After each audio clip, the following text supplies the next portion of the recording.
displaying the glory of God's creation by exploring America one park at a time. Welcome to Parking Full Time with Big Dave, the park's professor.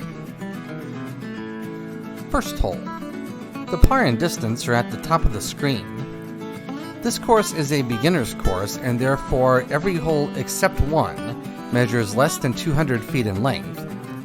This first hole is short, but it does require a fairly accurate throw because of all of the medium-sized and large trees around here. There's the view back down the fairway to the tee. The second hole is another very short but somewhat wooded hole. There is a walking path on three sides of this basket, and that does create a safety hazard, so you do have to check for pedestrians before you throw. We'll see that walking path several times, and that is one downside to what I think overall is an excellent beginner's course. The third hole is similar in spirit and design to the first two holes. I do want to welcome you back to Parking Full Time. I am Big Dave, the parks professor. We are at Seven Oaks Park. We are on the northwest side of Columbia, South Carolina. The fourth hole is more open than the first three holes, but there's still this little drainage canal over here to the left, and there are still some trees around the basket. This is why I really like this course as a beginner's course. It doesn't overwhelm you with distance, and yet there are still some obstacles that you have to negotiate. The fifth hole is the longest hole and my favorite hole on this course.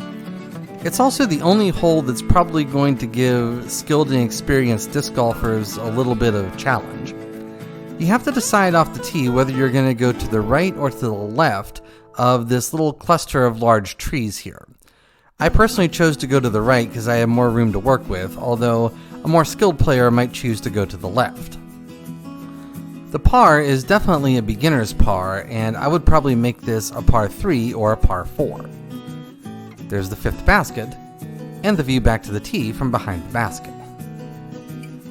The sixth hole gets us back to the short holes, and there's a single tree in play here just to the right. There's also this little drainage canal right in front of the basket that we're going to jump over momentarily. I captured this video on Thursday, December the 7th, and it was a gorgeous morning with temperatures in the upper 50s when I came here.